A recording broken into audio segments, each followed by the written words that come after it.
आज हम सुनेंगे मुंशी प्रेमचंद द्वारा लिखित नाटक सवा सिर गेहूं।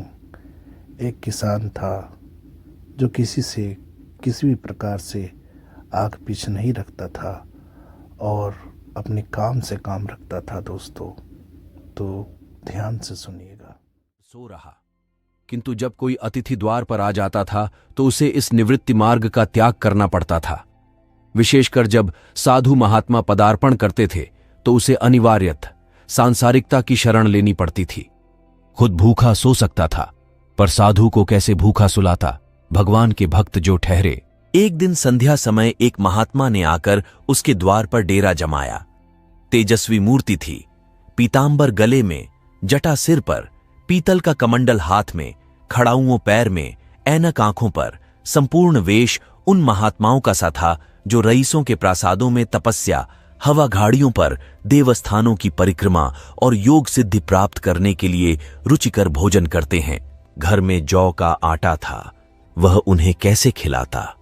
प्राचीन काल में जौ का चाहे जो कुछ महत्व रहा हो, पर वर्तमान युग में जौ का भोजन सिद्ध पुरुषों के लिए दुष्पाच्य होता है।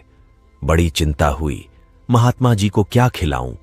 आखिर निश्चय किया कि कहीं से गेहूं का आटा उधार लाऊं, पर गांव भर में गेहूं का आटा न मिला। गांव में सब मनुष्य ही मनुष्य थे, देवता एक भी न था, अतएव देवताओं का खाद्य पदार्थ कैसे मिलता। सौभाग्य से गांव के विप्र महाराज के यहां से थोड़ा सा मिल गए। उनसे सवा सेर गेहूं उधार लिया और स्त्री से कहा कि पीस दे। महात्मा ने भोजन किया, लंबी तान कर सोए। प्रातः काल आशीर्वाद देकर अपनी राह ली। विप्र महाराज साल में 2 बार खलिहानी लिया करते थे। शंकर ने दिल में कहा, सवा सेर गेहूं इन्हें क्या लौटाऊं, पंसेरी बदले कुछ ज्यादा खलिहानी दे दूंगा, यह भी समझ जाएंगे, मैं भी समझ जाऊंगा। चैत में जब विप्रजी पहुंचे तो उन्हें 1.5 पंसेरी के लगभग गेहूं दे दिया और अपने को ऊरण समझकर उसकी कोई चर्चा न की। विप्रजी ने फिर कभी न मांगा। सरल शंकर को क्या मालूम था कि यह सवा सेर गेहूं चुकाने के लिए मुझे दूसरा जन्म लेना पड़ेगा। 7 साल गुजर गए। विप्रजी विप्र से महाजन हुए, शंकर किसान से मजूर हो गया। उसका छोटा भाई मंगल उससे अलग हो गया था। एक साथ रहकर दोनों किसान थे, अलग होकर मजूर हो गए थे। शंकर ने चाहा कि द्वेष की आग भड़कने न पाए, किंतु परिस्थिति ने उसे विवश कर दिया। जिस दिन अलग अलग चूल्हे जले, वह फूट फूट कर रोया। आज से भाई भाई शत्रु हो जाएंगे, एक रोएगा, दूसरा हंसेगा, एक के घर मातम होगा तो दूसरे के घर गुलगुले पकेंगे। प्रेम का बंधन, खून का बंधन, दूध का बंधन आज टूटा जाता है। उसने भगीरथ परिश्रम से कुल मर्यादा का वृक्ष लगाया था, उसे अपने रक्त से सींचा था। उसको जड़ से उखड़ता देखकर उसके हृदय के टुकड़े हुए जाते थे। 7 दिनों तक उसने दाने की सूरत तक न देखी। दिन भर जेठ की धूप में काम करता और रात को मुंह लपेटकर सो रहता। इस भीषण वेदना और दुस्सह कष्ट ने रक्त को जला दिया, मांस और मज्जा को घुला दिया। बीमार पड़ा तो महीनों खाट से न उठा। अब गुजर बसर कैसे हो। 5 बीघे के आधे रह गए, एक बैल रह गया, खेती क्या खाक होती। अंत को यहां तक नौबत पहुंची कि खेती केवल मर्यादा रक्षा का साधन मात्र रह गई। जीविका का भार मजूरी पर आ पड़ा। 7 वर्ष बीत गए। एक दिन शंकर मजूरी करके लौटा तो राह में विप्रजी ने टोक कर कहा, शंकर, कल आकर के अपने बीज बैंक का हिसाब कर ले। तेरे यहां 5.5 मन गेहूं कब के बाकी पड़े हुए हैं और तू देने का नाम नहीं लेता। हजम करने का मन है क्या। शंकर ने चकित होकर कहा, मैंने तुमसे कब गेहूं लिए थे जो 5.5 मन हो गए। तुम भूलते हो, मेरे यहां किसी का छटाक भर न अनाज है, न 1 पैसा उधार। विप्र, इसी नियत का तो यह फल भोग रहे हो कि खाने को नहीं जुड़ता। यह कहकर विप्रजी ने उस सवा सेर गेहूं का जिक्र किया जो आज के 7 वर्ष पहले शंकर को दिए थे। शंकर सुनकर अवाक रह गया।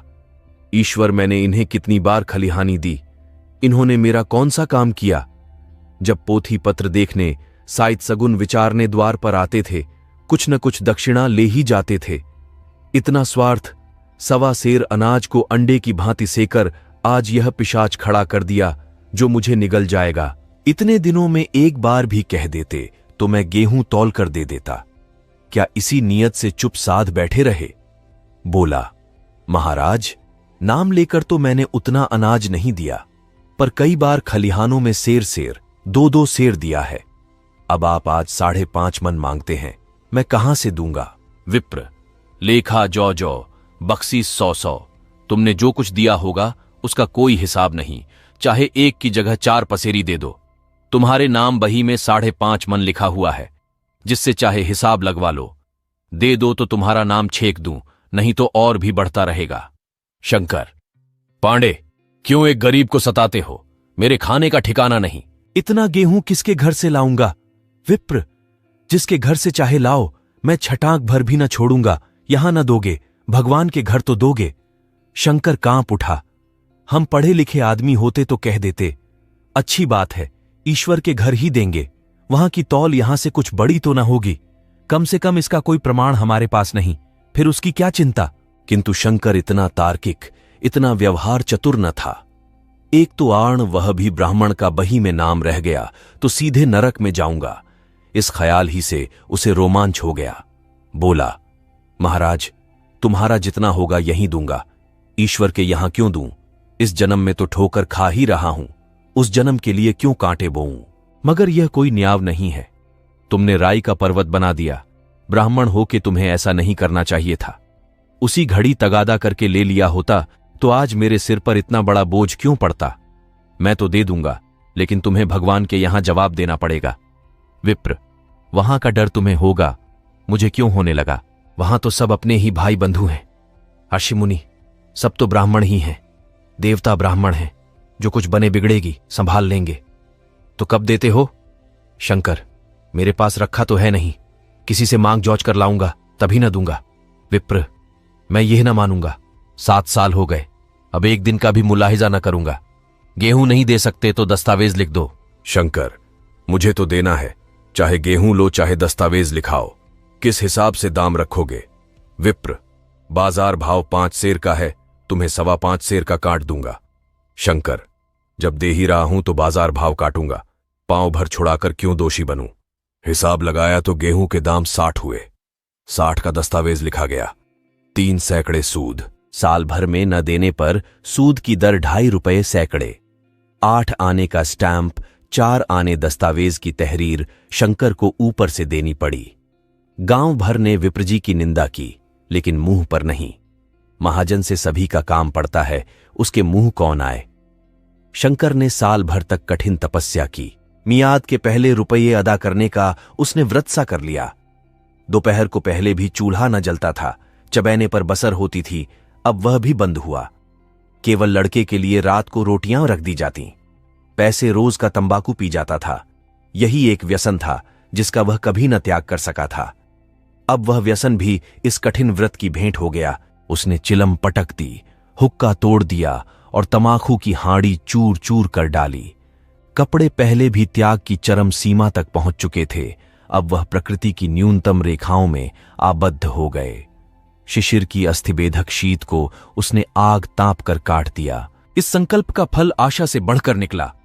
साल के अंत में उसके पास 60 रूंदा जमा हो गए। उसने समझा, पंडित जी को इतने रुपये दे दूंगा और कहूंगा, महाराज, बाकी रुपये भी जल्द ही आपके सामने हाजिर करूंगा। 15 रू की तो और बात है, क्या पंडित जी इतना भी न मानेंगे? उसने रुपये लिए और ले जाकर पंडित जी के चरण कमलों पर अर्पण कर दिए। पंडित जी ने विस्मित होकर पूछा, कतिसी से उधार लिए क्या?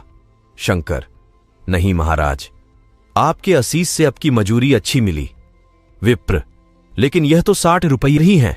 शंकर, हां महाराज, इतने अभी ले लीजिए, बाकी मैं 2-3 महीने में दे दूंगा। मुझे उऋण कर दीजिए। विप्र, उऋण तो जब ही होगे जबकि मेरी कौड़ी कौड़ी चुका दोगे। जाकर मेरे 15 रुपये और लाओ। शंकर, महाराज, इतनी दया करो, अब सांझ की रोटियों का भी ठिकाना नहीं है। गांव में हूं तो कभी न कभी दे ही दूंगा। विप्र, मैं यह रोग नहीं पालता, न बहुत बातें करना जानता हूं। अगर मेरे पूरे रुपये न मिलेंगे तो आज से 3 रुपये सैकड़े का ब्याज लगेगा। अपने रुपये चाहे अपने घर में रखो, चाहे मेरे यहां छोड़ जाओ। शंकर, अच्छा, जितना लाया हूं उतना रख लीजिए। मैं जाता हूं, कहीं से 15 रुपये और लाने की फिक्र करता हूं। शंकर ने सारा गांव छान मारा, मगर किसी ने रुपये न दिए। इसलिए नहीं कि उसका विश्वास न था या किसी के पास रुपये न थे, बल्कि इसलिए कि पंडित जी के शिकार को छेड़ने की किसी की हिम्मत न थी। क्रिया के पश्चात प्रतिक्रिया नैसर्गिक नियम है। शंकर साल भर तक तपस्या करने पर भी जब आरण से मुक्त होने में सफल न हो सका तो उसका संयम निराशा के रूप में परिणत हो गया। उसने समझ लिया कि जब इतना कष्ट सहने पर भी साल भर में 60 पहिए उससे अधिक न जमा कर सका तो अब और कौन सा उपाय है जिसके द्वारा इसके दूने रुपये जमा हों। जब सिर पर आण का बोझ ही लादना है तो क्या मन भर का और क्या सवा मन का। उसका उत्साह क्षीण हो गया, मेहनत से घृणा हो गई। आशा उत्साह की जननी है, आशा में तेज है, बल है, जीवन है। आशा ही संसार की संचालक शक्ति है। शंकर आशाहीन होकर उदासीन हो गया। वह जरूरतें जिनको उसने साल भर तक टाल रखा था अब द्वार पर खड़ी होने वाली भिखारिणी न थीं, बल्कि छाती पर सवार होने वाली पिशाचनियां थीं जो अपनी भेंट लिए बिना जान नहीं छोड़ती। कपड़ों में चकत्तियों के लगने की भी एक सीमा होती है। अब शंकर को चिट्ठा मिलता तो वह रुपये जमा न करता, कभी कपड़े लाता, कभी खाने की कोई वस्तु। जहां पहले तमाकू ही पिया करता था वहां अब गांजे और चरस का चस्का भी लगा। उसे अब रुपये अदा करने की कोई चिंता न थी, मानो उसके ऊपर किसी का एक पैसा भी नहीं आता। पहले जूड़ी छड़ी होती थी पर वह काम करने अवश्य जाता था, अब काम पर न जाने के लिए बहाना खोजा करता। इस भांति 3 वर्ष निकल गए। विप्रजी महाराज ने एक बार भी तकाजा न किया। वह चतुर शिकारी की भांति अचूक निशाना लगाना चाहते थे। पहले से शिकार को चौंकाना उनकी नीति के विरुद्ध था। एक दिन पंडित जी ने शंकर को बुलाकर हिसाब दिखाया। 60 पहिए जो जमा थे वह मिन्हा करने पर अब भी शंकर के जिम्मे 120 पहिए निकले। शंकर, इतने रुपए तो उसी जन्म में दूंगा, इस जन्म में नहीं हो सकते। विप्र, मैं इसी जन्म में लूंगा, मूल न सही, सूद तो देना ही पड़ेगा। शंकर, एक बैल है, वह ले लीजिए, और मेरे पास रखा क्या है? विप्र, मुझे बैल बधिया लेकर क्या करना है? मुझे देने को तुम्हारे पास बहुत कुछ है। शंकर, और क्या है महाराज? विप्र, खोच है, तुम तो हो, आखिर तुम भी कहीं मजूरी करने जाते ही हो, मुझे भी खेती के लिए मजूर रखना ही पड़ता है। सूद में तुम हमारे यहां काम किया करो, जब सुभीता हो मूल को दे देना। सच तो यूं है कि अब तुम किसी दूसरी जगह काम करने नहीं जा सकते जब तक मेरे रुपये नहीं चुका दो। तुम्हारे पास कोई जायदाद नहीं है, इतनी बड़ी गठरी मैं किस एतबार पर छोड़ दूं? कौन इसका जिम्मा लेगा कि तुम मुझे महीने महीने सूद देते जाओगे? और कहीं कमाकर जब तुम मुझे सूद भी नहीं दे सकते तो मूल की कौन कहे? शंकर, महाराज, सूद में तो काम करूंगा और खाऊंगा क्या? विप्र, तुम्हारी घरवाली है, लड़के हैं, क्या वे हाथ पांव कटा के बैठेंगे? रहा मैं, तुम्हें आधा सेर जौ रोज कलेवा के लिए दे दिया करूंगा। ओढ़ने को साल में एक कंबल पा जाओगे, एक मिर्जई भी बनवा दिया करूंगा। और क्या चाहिए? यह सच है कि और लोग तुम्हें छा आने देते हैं, लेकिन मुझे ऐसी गरज नहीं है। मैं तो तुम्हें रुपये भरने के लिए रखता हूं। शंकर ने कुछ देर तक गहरी चिंता में पड़े रहने के बाद कहा, महाराज, यह तो जन्म भर की गुलामी हुई। विप्र, गुलामी समझो चाहे मजूरी समझो, मैं अपने रुपये भराए बिना तुमको कभी न छोड़ूंगा। तुम भागोगे तो तुम्हारा लड़का भरेगा। हां, जब कोई न रहेगा तब की बात दूसरी है। इस निर्णय की कहीं अपील न थी। मजूर की जमानत कौन करता, कहीं शरण न थी, भागकर कहां जाता। दूसरे दिन से उसने विप्रजी के यहां काम करना शुरू कर दिया। 1.25 सेर गेहूं की बदौलत उम्र भर के लिए गुलामी की बेड़ी पैरों में डालनी पड़ी। उस अभागे को अब अगर किसी विचार से संतोष होता था तो यह था कि वह मेरे पूर्व जन्म का संस्कार है। स्त्री को वे काम करने पड़ते थे जो उसने कभी न किए थे। बच्चे दानों को तरसते थे, लेकिन शंकर चुपचाप देखने के सिवा और कुछ न कर सकता था। वह गेहूं के दाने किसी देवता के शाप की भांति यावत जीवन उसके सिर से न उतरे। शंकर ने विप्रजी के यहां 20 वर्ष तक गुलामी करने के बाद इस दुस्सार संसार से प्रस्थान किया। 120 अभी तक उसके सिर पर सवार थे। पंडित जी ने उस गरीब को ईश्वर के दरबार में कष्ट देना उचित न समझा। इतने अन्यायी, इतने निर्दयी न थे।